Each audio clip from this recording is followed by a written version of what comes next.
Let's do it. What's up? I'm Dan Fradenberg, and yes, I have a cold, but this is another chance encounter. I'm Hey, what's up? I'm Dan Fradenberg. I'm a commercial real estate guy. I'm from the internet.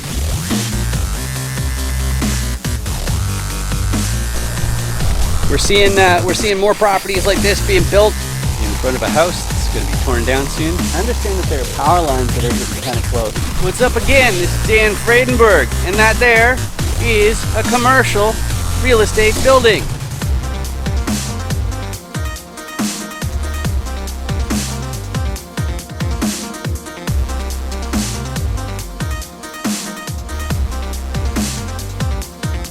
joined today with Yohannes Cramlet. How you doing today, Yohannes? Feeling good, feeling great, my brother. How are you feeling? I'm feeling not so great, but the good news is my very favorite audience member is joining us here today. And why is my favorite audience member here? It's because this is a chance encounter where I interview commercial real estate investors, syndicators, buyers, sellers, all that kind of stuff. And now, why would I do such a silly thing? Well, if you know how compliance works, if you've heard of what a 506B deal is, you'll find out you need a documented prior substantive relationship before you can do these private deals with each other. So it's important that I take a moment with the people in my circle and go like, all right, so what exactly are you looking for? But the benefit to you is that you will learn how to effectively communicate on the subject of commercial real estate deals. But before we get into all those details of the deals, Johannes, do you want to say a few things about yourself real quick? Yeah. So a little bit about me. I've been in real estate for about 25 years. Started my career at Marcus and Millichap back in the late 90s, early 2000s as a sales associate.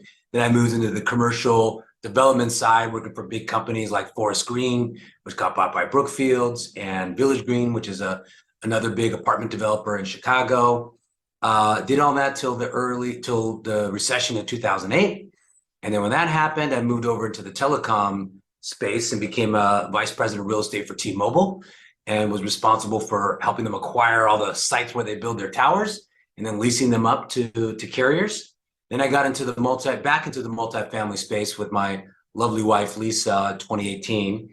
We started buying apartments here in Orange County, California, and joined the MFM multifamily mindset group in 2020. And since then, we've been able to scale our business relatively quickly. We've got now 600 doors, California, Arizona, Nevada, Florida, just as of recently. And we're trying to expand into Georgia and into the heartland. I won't tell you what states exactly, but places in there. So yeah, super excited to be here and been doing real estate for a long time. I'm an acquisitions guy. That's my background. Love to hunt deals and close deals and figure them out. And Lisa, my beautiful wife, she's also a hunter. She's a broker with Coldwell Banker Luxury Real Estate on the residential side. So between the two of us, we like to go hunt deals. Excellent. I love it. Now I need to go back to the first slide of this, and of course it's crazy, crazy slow. But the I need to do the five distinct motivations. But wait, check your eight. Johannes, I don't know if you can see through the camera and at the 8 o'clock, but Yeah. if you can see in the user's device, they might have one of those hideous subscribe buttons that they should really do something about. Sorry, it's just a stupid joke. I always do it in every episode. But I've interviewed a whole whack of that's metric. I'm sorry for the metric. A whole whack of syndicators and investors and all that kind of stuff. And even though we all have our own unique whys, when I really, get down to brass tacks, I categorize them into five different distinct motivations. And the reason why it's important is because commercial real estate, it's a lot of work. Okay, Yeah. so like a deal can take months, and there are all sorts of risks involved. So I need to know why somebody is actually going to follow through with it, and knowing their motivation will tell me. So these five different motivations. The first one is preservation of purchasing power. What is that all about? Well, if you already have a portfolio of assets and the way that you make ends meet is from ownership, then the only time that you're going to be making these new acquisitions are either when inflation is eating away at the value of your cash flow, or when you can buy at a steep discount, there's an asset crash or something like that. And that's why some people are doing it, but that doesn't describe me particularly. What does describe me quite accurately is trading time directly for wealth. I've got a background in tech. Specifically, it's the CRM funnels. And so that means I used to email 5 million emails a month, millions in revenue every single year, tens of millions over the years. But the problem with being a high wage earner, high salary earner, is you're paying more in tax than anybody else. And so it hit me. It's like, okay, I was watching my boss, flipping houses and things like that. And I'm like, well, how can I pivot? So instead of making money and then paying the tax and then investing, how can I actually get rewarded with the investment, deployed capital, aka equity? So that's what I'm up to in this business. But that's a little bit too subtle or abstract for some people. Especially when you're young, a lot of people, they want to basically earn back their schedule. They want to take back control. And maybe that means they want to fast track retirement. But no matter what, people who have this as their motivation, they want to dial it back in the future, maybe hustle a lot right now so that they can retire early. Or maybe it just means that they want to work fewer months per year or fewer weeks per month or something like that. But that's in stark contrast to the next group, where ambition is where they're coming from. They want that legacy generational wealth. They want to buy their entire hometown, and they want to make sure that their great grandchildren never have to hold a day job. And that's why they're making these acquisitions, which is great because they're going to hustle into their 90s. Whereas the last group, they're also going to keep hustling into their 90s, but their motivation comes from they've picked a sector of society, or maybe it's animals, or maybe it's the environment. Who knows? But the main thing is they figured out you need a substantial financial backing if you're really going to make a big impact, and that's why they are making these acquisitions. So Yohannes, as far as you go, out of those 5 different motivations, what combination of those would you say describes you best?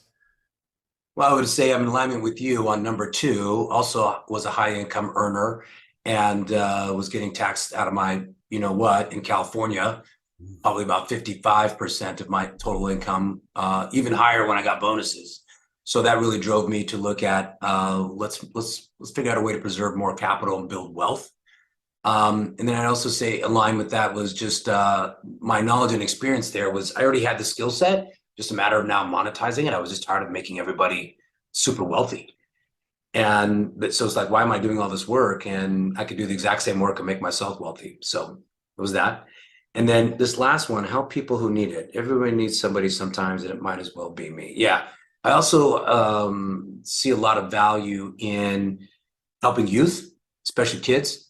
Just don't have the financial literacy and emotional intelligence and a little bit of the guidance, right? A lot of single parent households out there, and they're just missing helping their kids get the right mindset and knowledge base.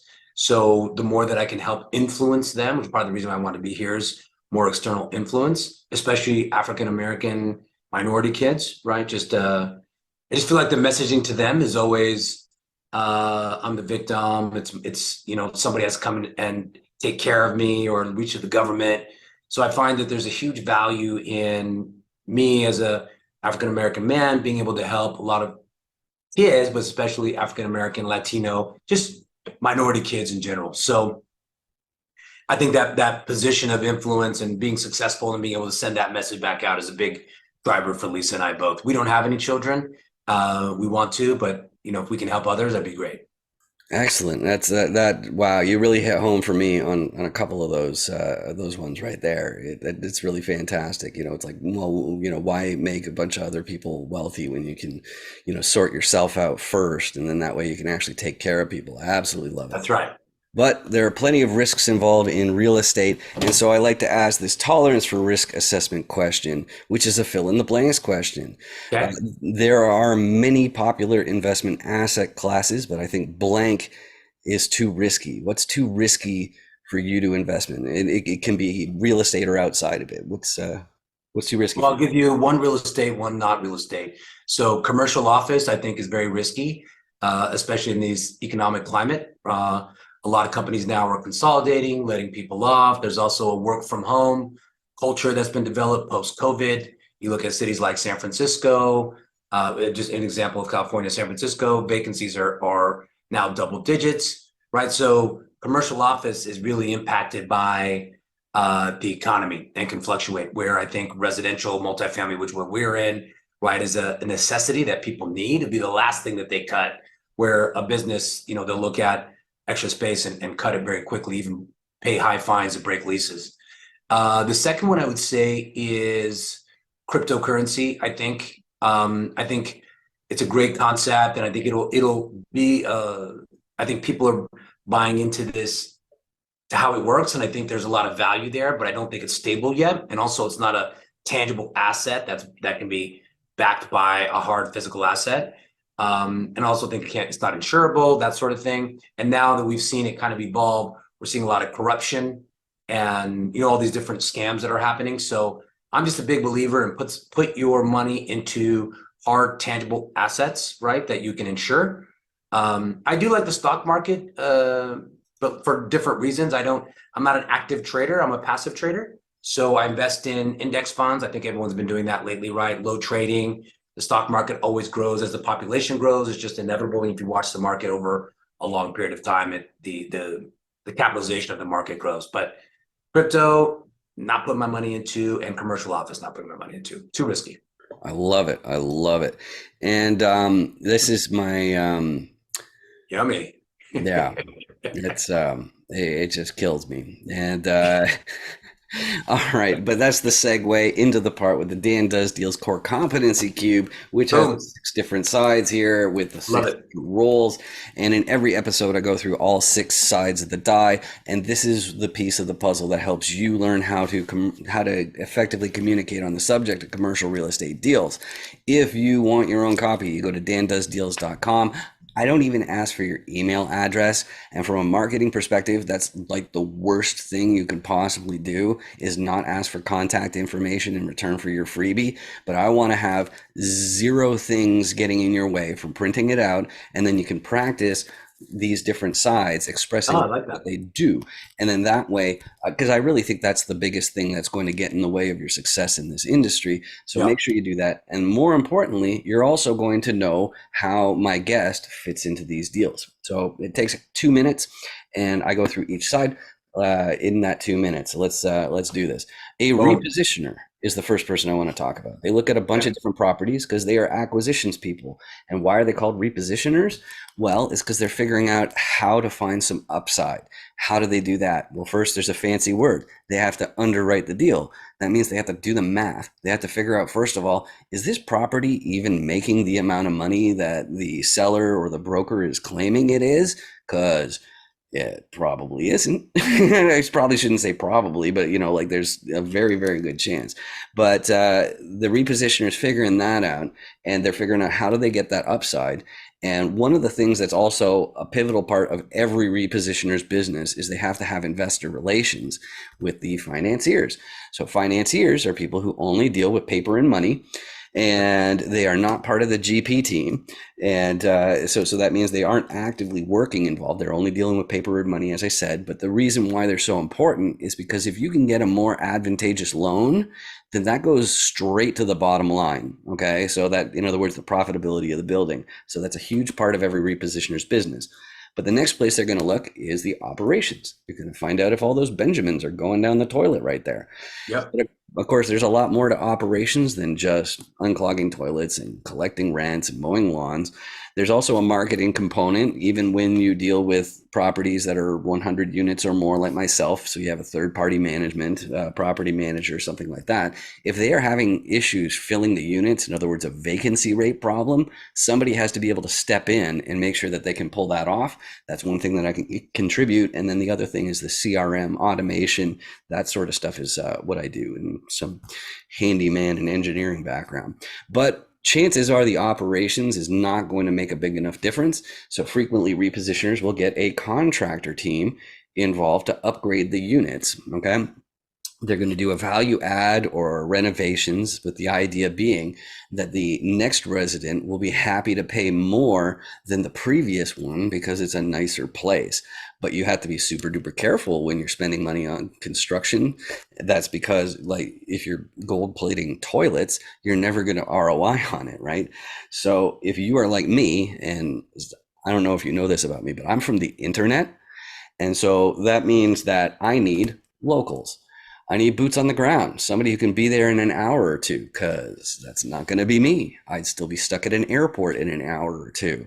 So I need somebody who can keep the contractors accountable, somebody who can keep the operations team accountable, checking out the property fairly frequently. But when the repositioner has the property under contract, something like that, turns around to the financier and says, okay, so here's the deal. I got a 350 unit apartment complex. It's worth tens of millions of dollars. Obviously, that's not in California, but it's worth tens of millions of dollars. But financier, hey, do you happen to have, say, I don't know, tens of millions of dollars that you want to lend us? Well, the financier is going to need to know one other thing that's super duper important. And most coaches and gurus totally gloss over this part. And I think it's a little bit disingenuous. It is, who's the sponsor? Who's the sponsor, KP? And what's that all about? Well, let's think of a scenario. Let's say you're a physician or somebody who, like your circle has a high net worth and you want to take over a commercial property. One snag you're going to run into is that if you want to be eligible for a commercial loan, somebody in the fold has to already own a similar asset. So if you want a 350 unit apartment complex, even if your name is Elon Musk or Jeff Bezos, who I bet they have pretty good credit, but you're going to need somebody in the fold who already owns a 350 unit complex. So once you've got the other things you're going to need is a certain amount of liquidity. And then among the GP team, you need a balance sheet of at least the amount of the loan. But if you have all those pieces, you've got yourself a commercial real estate deal. So Yohannes, your group and you, which sides of the die do you guys take care of? Oh, wow. Well, we take care of a lot. So the acquisition team, right? So we're focused on the reposition, right? The first group, I guess, right? We're going there, we're analyzing, we're underwriting, we're putting together, structuring it, validating the offering, and then structuring the deal. On our team, we have an underwriter dedicated just to our team, and then we also have a due diligence professional who acts as part of the acquisition team, but he's really doing the front end. Let's assess the property because, again, we're in California. We're not buying here anymore. And we just had to have people on the ground who can do that for us. Then we outsource the total asset management. I don't know if you talked about that, but we outsource that with professionals, either through our property management team or just a third-party asset management group. And then Lisa really takes care of working with the financier. So she's dealing with all the debt and the equity, the debt piece of it. And I focus on the equity, so the capital raising portion of it. And then what was the other piece? Oh, and then we don't handle this, but we have a few key principals. So some sponsors that we work with. So we don't particularly do that, but we have a few that we work with. So when we're ready, we bring it to them. Maybe we'll go to market with them, or maybe we'll be more reactionary and say, "Ooh, this is a great deal for so-and-so." We'll take it to them in that way. But we handle the front end, deal analysis, underwriting, putting the business plan together, doing the inspections remotely with our team, or doing the inspections, with the boots on the ground, and then we outsource everything else. All right, beautiful. Right. So then that brings me to the buy box. And when investors are talking to each other and they're saying, hey, what exactly are you looking for? What's an ideal property? They're asking for three main things. First one's going to be geography. Where is it? So which states, which counties, possibly even which neighborhood. Okay, that's going to be the first one. Second one is going to be the size. We primarily talk about multifamily on this show, or at least the people who I interview are generally in multifamily, and the way that you count size in multifamily is by unit count, because you're going to have a completely different type of group taking over 15 unit apartment complexes compared to the ones who are doing 150 unit apartment complexes. So that size definitely matters. But the third one is called class. And I separate the word. Sometimes they use the word class for two different things. I don't like that. So I separate it into two different words. First one is condition.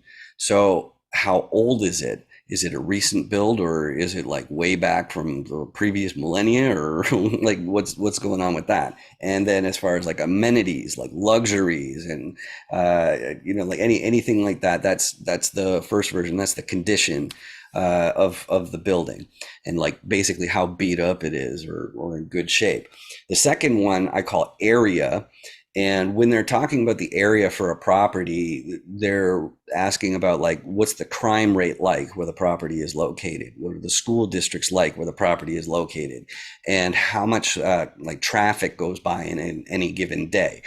And both area and condition, the two meanings of class, are defined the same way as in grade school, where you've got A plus and then A and then A minus and B plus and so on. So Yohannes, what's really in the sweet spot for you guys?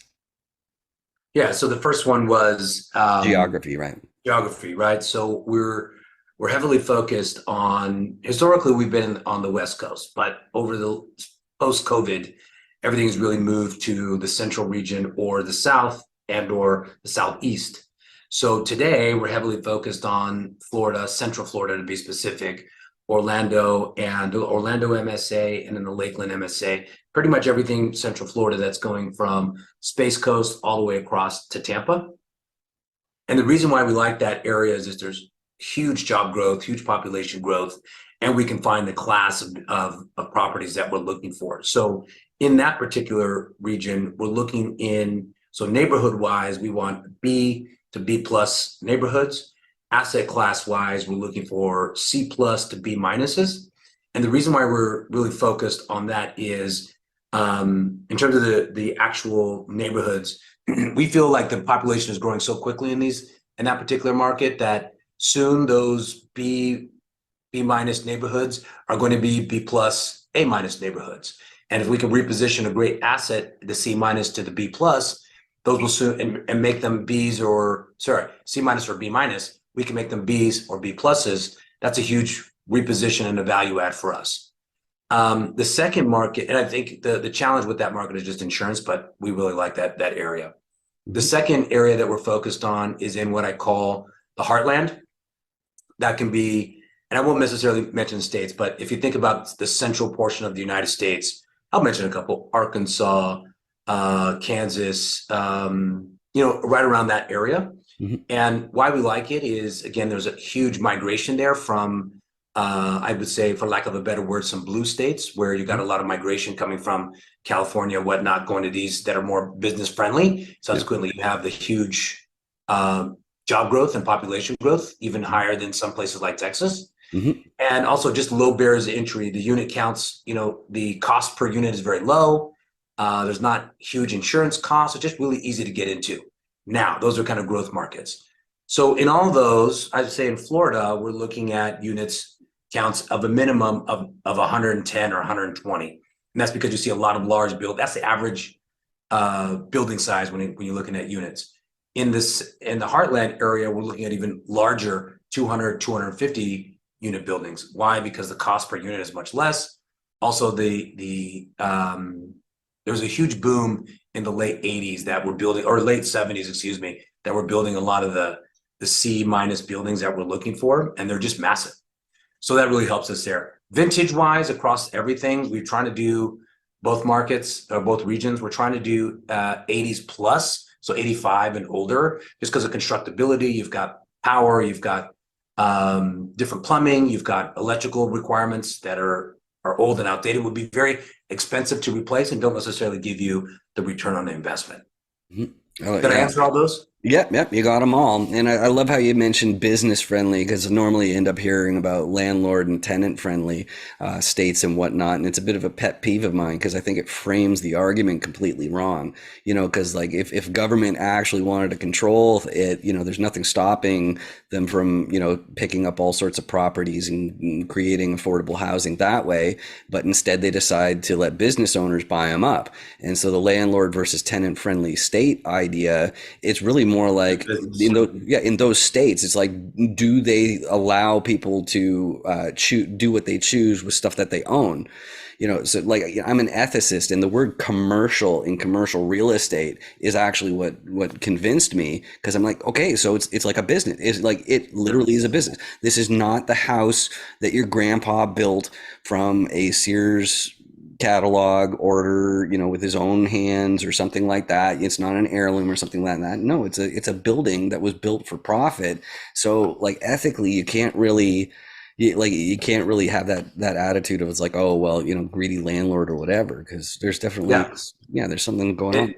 that's right. Whenever you get the government, the political system folks involved in regulating business heavily, that would be in, a business climate to me. And whether it's a apartment building, whether it's a coffee shop, or whatever it might be, if they're heavily involved, heavily regulating and heavily taxing, that to me is a red flag. So we want to be in areas where that's the exact opposite, to your point. Absolutely, absolutely. So the next question then, it's about people, and it's great that commercial real estate is so multifaceted. So people are generally really eager to help each other out. But because we have our own unique skill sets, we're disproportionately well suited to help some people more than others. Me, because of the tech and marketing and content creation and all this ridiculous stuff that I do. The sponsors and KPs are generally who I want to meet more than anybody else. The locals are definitely on there, more repositioners. Like I'll go ahead and interview anybody, but those who really come to my mind. Yohannes, I don't know if you have any 506B deals going on, but don't go enticing any investors if you do. So if you have any tasty donuts or something like that, don't wave it in front of the camera, because that's very enticing. But who's out there that you really can help more than others? Yeah, so I mean, we're focused as a 506C, so we're working only with accredited investors, and our avatar, our target customer is IT folks. So these are high income earners who are super busy, especially in telecom, where I come from. They're working 60, 70 hours a week. They're making great money. They're getting taxed out the yin yang. They love to invest into real estate, but they don't necessarily have the bandwidth, the time, or the knowledge, as well as the medical industry. We live in an area in Irvine, California, Newport Beach, California, Southern California, which is huge tech and huge medical. And when I say medical, I don't just mean doctors. I mean estheticians. I mean, all the whole gamut of them, nurses. Again, individuals super busy trading dollars for hours, working 50, 60 hours a week to make that extra dough, trying to figure out another means to invest and make some money, don't necessarily have the bandwidth of the time, but also are very interested in retirement and the like. So that's who we're really focused on. We also love to meet new key principals and sponsors, but I think we have a good circle of those folks. Once you develop a relationship, it's really nice to just kind of keep moving on to the next deal.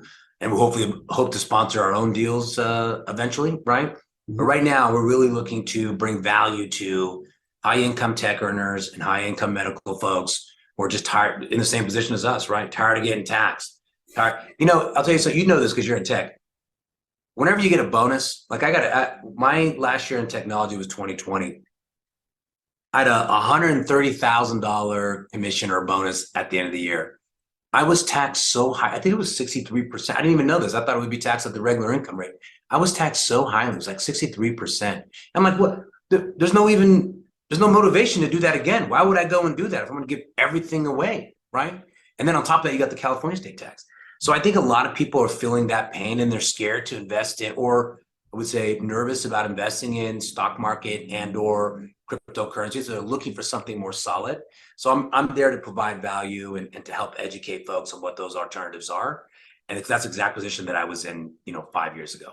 Yeah, I love how you put that. And some people say it's like, well, of course, if you earn a lot, you should be taxed more. But like, I think people need to put it into perspective and realize, like, me, I got a family of four, and when they're taking half of everything I make, that literally is the government saying, yes, we are as important as your entire family combined. That's right. Like we deserve like this, the highly important and useful and beneficial things that the government. Wow, I almost kept a straight face there. That was pretty You cool. almost did. You You almost did. Yeah, almost, man. I, almost. I would say we all work hard, man. We want to keep. That's the. I'm from Ethiopia. I come from a country that became. It was a monarchy and then became a communist country. They took my family's business away from us. Right. We couldn't do what we want to do. My father was a doctor. My mom was she was a cook and she was making pastries and stuff. And they took that away from us. Right. No, no. Now we want you to do this.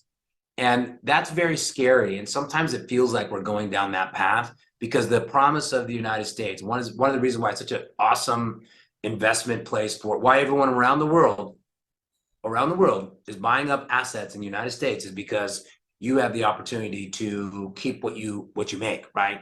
And so when that starts to go away, it's very scary. Now, a little bit of taxation that we all vote on and approve, great. But now it just seems like we're just spending money left and right, and that's why we have this inflation problem and it's continued to grow. So I'm with you, man. Keep as much as you can. Let's teach people how to do it. For sure, for sure. And as far as how to reach out, I got the distinct last name, so I'm really easy to find. LinkedIn is the easiest spot to find me. The QR code on my screen goes to the FAQs page of 506BME, which is a service that I offer to document your prior substantive relationships of your investor network. And just some background about that. Once you get to a certain number of assets under management, the SEC always audits people, and so one of the things they're looking for is, are you actually, like publicly soliciting when you're doing a 506B? So that's what that's all about. But Yohannes, you got your QR code in your background, so that's probably the best way to reach you. But I don't know if there's a social media platform or website or something that's better. So how should people reach out? Yep. So the quick and easy way, right, is to do the QR code. I'm trying to do like you do that. There it is. Pop, pop, pop. QR code. That'll take you to our website, and you can do a little bit of research on us, and you can contact us directly. I believe it takes us directly to the Join Our Investor Network and gives you a little bit of information about us. I'm also on LinkedIn. Again, Yohannes Cramlet, which you can see on the screen there. And so that's where I do a lot of my communication and outreach. And we do a lot of, we're starting to do some webinars coming up here in Q2 of this year. So you'll get a lot of the opportunity. If you follow me there, you get an opportunity to see some of the webinars that we're going to be hosting. A lot of really cool topics inspired by you, of course, but just on, hey, how do you keep more money? What's happening in the real estate world? All that fun stuff. So if you go to LinkedIn, you'll be able to find all kinds of information. But if you want the quick and dirty, just go ahead and follow this QR code. Beautiful. And that brings us to the last thing, which is actually not for you, Yohannes, it's for you in the audience, which is a public service announcement. If you've been watching this episode and you've been experiencing searing pains in your eyeballs and like migraine-like symptoms, like it's probably the hideous subscribe button. It used to be red, but it's white on my devices now, so like the joke kind of doesn't work that well. But I think that's definitely it. And the reason why I really want you to hit it, even though it costs you nothing, is because if enough people hit it, then YouTube will start to pay for these videos instead of me. And I think that'd be amazing. But as far as you're concerned, it doesn't cost you anything. It doesn't ask for your email address, as far as I know. But I certainly don't get it. But the big incentive, the other thing that you'll notice, though, is my videos might show up on your list of suggestions. But you can go ahead and ignore those suggestions, because I just really appreciate the fact that you spent this time with me, just like Yohannes. I appreciate you joining me today. This has been great getting to know you. Yeah, man, great to know you. I appreciate you putting this together and being an influence in our community and to help people. And also I appreciate the opportunity to get on the call and work with you. So thank you so much. For sure. Awesome. Thanks. Make sure you 506B me. Any syndicators, make sure you 506B me. Hi. Oh, hey, yeah, here's my code. You got your QR code scanner? Okay, yeah, oh yeah, just hold it right in the square there. Okay, cool. And now you hit open in browser. Okay. Okay. Are you already logged into 506B me? Yes. Yeah, okay, cool. Yeah, so there's my video. So now I'm already on your watch list. So when you get back to your hotel, you can find out what my core competencies are and my level of sophistication. Sound good? Yeah. I love your hat. Real estate's a scam. That's really funny. Yeah. Nice meeting you. You too. 506B me, everybody.